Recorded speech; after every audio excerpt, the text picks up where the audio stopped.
ভগবানের প্রিয় ভক্ত এবং হিরণ্যকশিপুর প্রিয় পুত্র প্রহ্লাদজি যখন ভগবান বিষ্ণুর গুণগান করছিলেন তার পিতার সামনে, তখন হিরণ্যকশিপু অত্যন্ত ক্রোধিত হয়ে তাকে মারার জন্য অনেক প্রচেষ্টা করলেন। কিন্তু সমস্ত চেষ্টা যখন ব্যর্থ হয়ে গেল, তখন তিনি পুনরায় গুরুদেবের প্ররোচনায় আশ্রমে পাঠিয়ে দিলেন। সেখানে তার গুরুজনেরা তাকে অর্থ, ধর্ম এবং কামের শিক্ষা দিচ্ছিলেন, কিন্তু হিরণ্যকশিপু এইসব শিক্ষাগুলিকে গ্রহণ করলেন না। তিনি শুধু ভগবান বিষ্ণুর বিভিন্ন লীলার কথা এবং বিভিন্ন গুণগানগুলি তার প্রিয়জনদের সামনে সবসময় বলতে লাগলেন। এরকমই একদিন তার প্রিয় বন্ধুদেরকে তিনি ডেকে তিনি তার মধুর কণ্ঠে যে মধুর বাণীগুলি বলেছিলেন, এই ভিডিওটির মাধ্যমে তা জানব। কিন্তু প্রিয় দর্শক, তার আগে আমার ছোট্ট একটা অনুরোধ, আপনি যদি আমার চ্যানেলে নতুন হয়ে থাকেন তবে চ্যানেলটি অবশ্যই সাবস্ক্রাইব করবেন, লাইক করবেন এবং কমেন্টস করে জানাবেন ও শেয়ার করবেন। এটা আপনার পরম কর্তব্য। শ্রী প্রহ্লাদজি বললেন, প্রিয় বন্ধু সকল, এই সংসারে মানুষ্য জনম বড়ই দুর্লভ। এর দ্বারাই অবিনাশী পরমাত্মার প্রাপ্তি হতে পারে, কিন্তু কখন যে কার এই জীবন শেষ হয়ে যায় আমরা কেউ জানি না। সেজন্য যারা বুদ্ধিমান পুরুষ তারা কখনো যুবক হবার আশায় অথবা বৃদ্ধ হবার আশায় কখনো বসে থাকে না। তারা শুধু অবিনাশী পরমাত্মারই অনুসন্ধান করতে থাকে। তাই সকলের উচিত ভগবানের প্রাপ্তি করা, তার সাধনগুলির অনুষ্ঠান করা।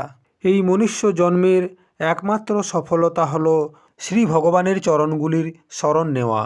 কারণ ভগবান সমস্ত প্রাণীগণের স্বামী, সুহৃদ, প্রিয়তম এবং আত্মা। তাই সমস্ত বন্ধুগণ, আমরা ইন্দ্রিয়গুলির সাথে যে সুখ ভোগ করি সেগুলি অন্যজনিতেও প্রাপ্ত হয়ে যায়, কারণ সেগুলি প্রারব্ধ অনুসারে সর্বত্রই পাওয়া যায়। আমরা তো কেউ কখনো নিজের দুঃখের জন্য চেষ্টা করি না, অথচ আমাদের জীবনে দুঃখ এমনিতেই এসে যায়। ঠিক সেই রকম, সেই জন্য সাংসারিক সুখের জন্য কখনোই চেষ্টা করার প্রয়োজন হয় না। যে বস্তু আমরা আপনা আপনি পেয়ে যাই, সেই বস্তুর জন্য আমরা কেন আয়ু এবং শক্তিকে ব্যর্থ নষ্ট করব? যারা সবসময় এই সাংসারিক সুখের উদ্দেশ্যে লেগে থাকে তারা কখনো ভগবানের পরম কল্যাণ স্বরূপ চরণ কমলগুলির প্রাপ্তি করতে পারে না। আমাদের এই শরীর ভগবত প্রাপ্তির জন্য যথেষ্ট। তাই বুদ্ধিমান পুরুষদের উচিত এই শরীরে যতক্ষণ পর্যন্ত জ্ঞান এবং প্রাণ থাকবে ততক্ষণ পর্যন্ত নিজের কল্যাণের জন্য চেষ্টা করে যেতে হবে। মানুষ যদি 100 বছর বেঁচে থাকে আর তাদের ইন্দ্রিয়গুলিকে যদি নিজের বশের মধ্যে না করে, তাহলে তাদের আয়ুর অর্ধেকটা এমনিতেই নষ্ট হয়ে যায়। কেননা তারা রাত্রে ঘোর তমময় গুণের অজ্ঞানতায় গ্রস্ত হয়ে শুয়ে থাকে। ছেলেবেলায় তাদের ভালো মন্দর কিছু জ্ঞান থাকে না। একটু বড় হলে যখন কুমার অবস্থা উৎপন্ন হয় তখন তারা খেলাধুলার মধ্যে লেগে থাকে। এইভাবে তারা 20 বছর পর্যন্ত পার করে দেয়।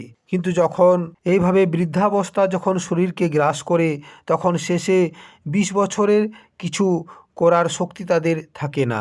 এরপর যে আয়ুটি বেঁচে থাকে সেই আয়ুর মধ্যে বড় বড় কোনো কামনা তাদের পূর্ণ হয় না। শুধুমাত্র গৃহস্থ জীবনের মোহর মধ্যে পড়ে থাকে, যাহার দ্বারা জীব এতটাই ভ্রমের মধ্যে পড়ে যায় যে কিছু কর্তব্য এবং অকর্তব্যের জ্ঞানও তাদের থাকে না। হে দৈত্য বালকগণ, এমন কোনো পুরুষ আছে যাহার ইন্দ্রগুলি বশের মধ্যে নেই এবং ঘর গৃহস্থের মধ্যে আসক্ত মায়ামমতার মজবুত ফাঁদের মধ্যে পড়ে আছে, আর সেখান থেকে নিজেকে মুক্ত করার সাহস করতে পারে?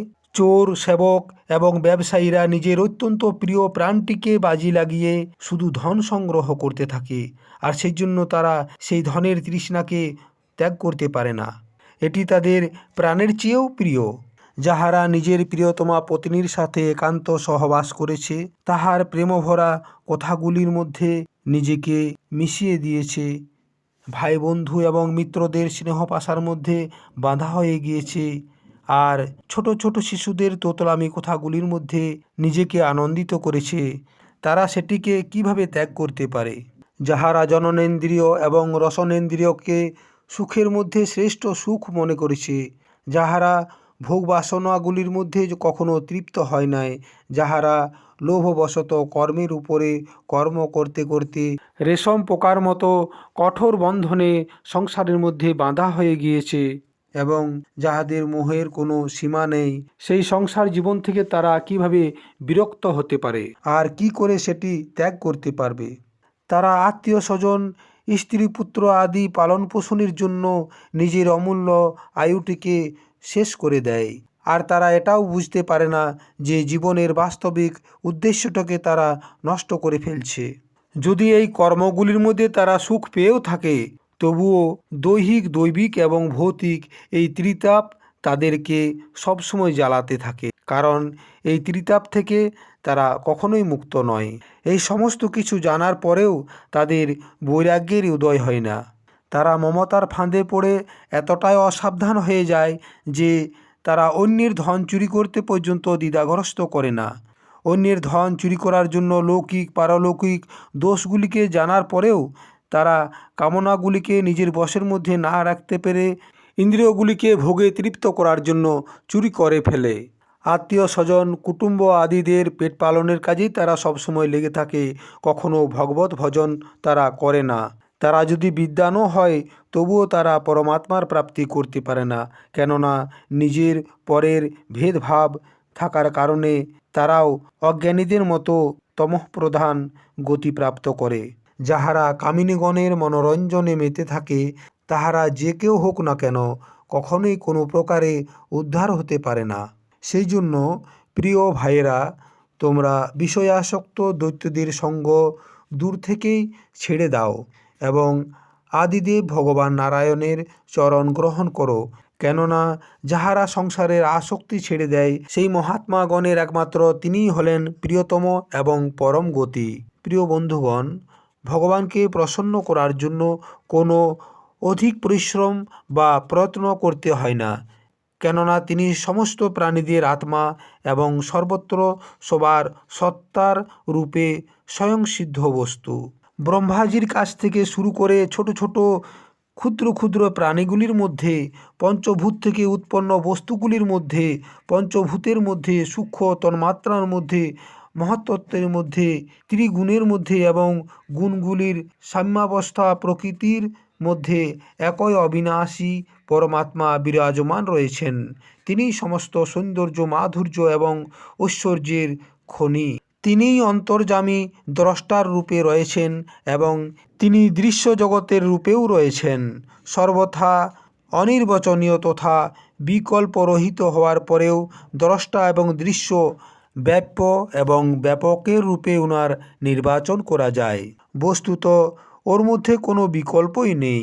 তিনি কেবল অনুভব স্বরূপ, আনন্দ স্বরূপ একমাত্র পরমেশ্বর। গুণময়ী সৃষ্টিকারী মায়ার দ্বারাই ওনার ঐশ্বর্য লুকিয়ে রয়েছে। এই মায়ার নিবৃত্ত হলেই ওনার দর্শন হয়ে যায়।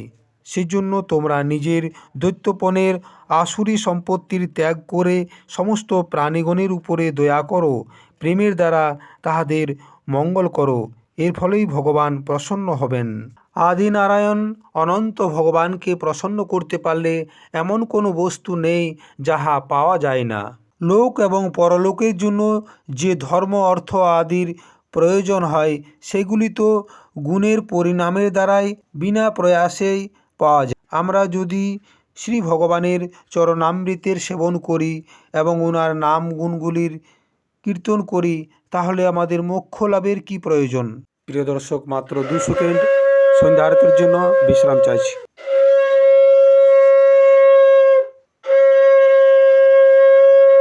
শাস্ত্রের মধ্যে এই রকমই ধর্ম, অর্থ এবং কাম এই 3 পুরুষার্থের বর্ণনা রয়েছে। আত্মবিদ্যা, কর্মকাণ্ড, ন্যায়, দণ্ডনীতি এবং জীবিকার বিবিধ সাধন, এই সমস্ত কিছুই বেদের প্রতিপাদ্য বিষয়। কিন্তু এটা যদি নিজের পরম হিতৈষী পরম পুরুষ ভগবান শ্রীহরির মধ্যে আত্মসমর্পণ করার কাজে সহায়ক হয়, তখনই এটাকে সত্য বা সার্থক বলা যায়। তাছাড়া এই সমস্ত কিছু নিরর্থক। এই যে নির্মল জ্ঞানটি আমি তোমাদেরকে বললাম, এটি বড়ই দুর্লভ। নরনারায়ণ এই জ্ঞান উপদেশ প্রথমে নারদজিকে করেছিলেন।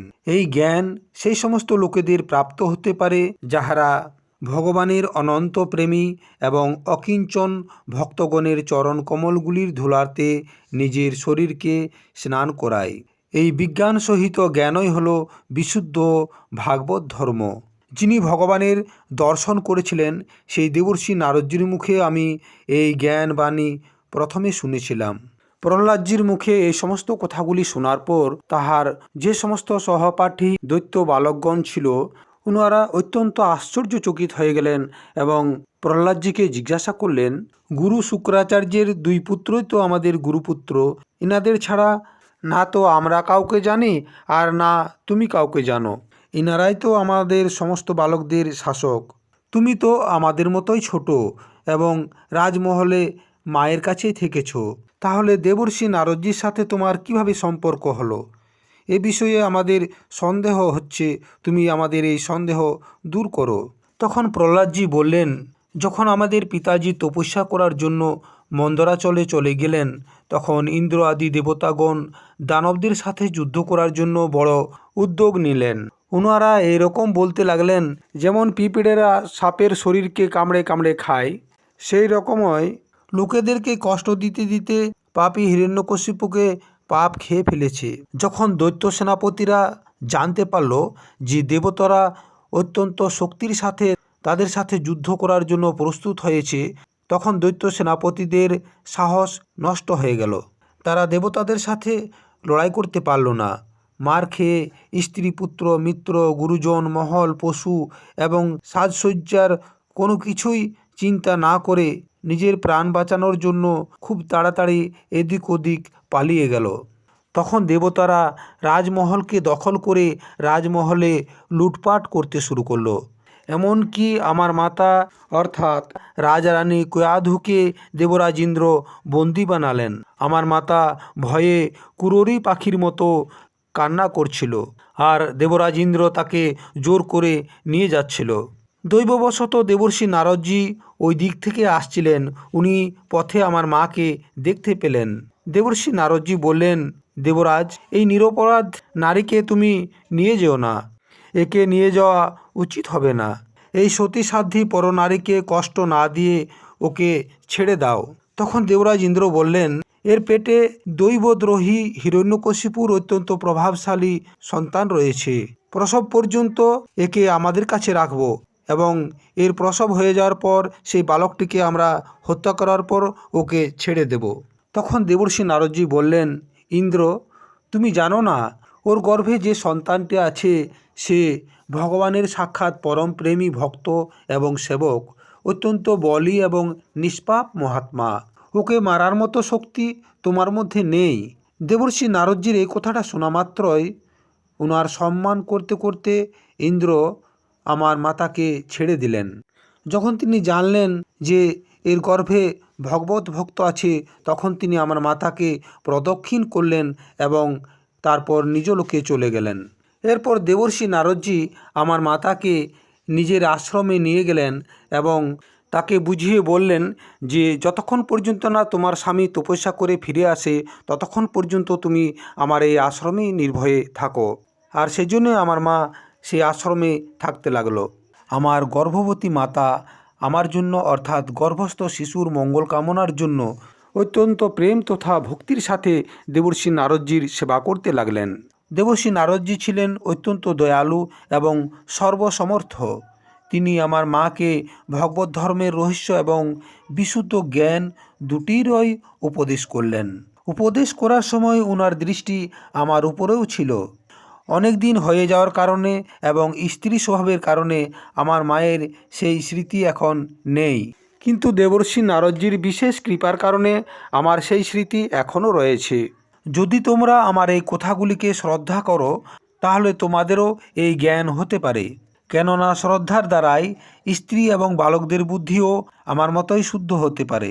যেমন ঈশ্বরমূর্তি কালের প্রেরণার দ্বারা বৃক্ষের ফল ধরে, স্থিত হয়, বৃদ্ধি হয়, পরিপক্ক হয়, ক্ষীণ হয় এবং নষ্ট হয়ে যায়, সেই রকমই জন্ম, অস্তিত্বের অনুভূতি, বৃদ্ধি, পরিণাম, ক্ষয় এবং বিনাশ, এই 6টি বিকার শরীরের মধ্যে দেখা যায়। আত্মার সাথে এর কোনো সম্বন্ধ নেই।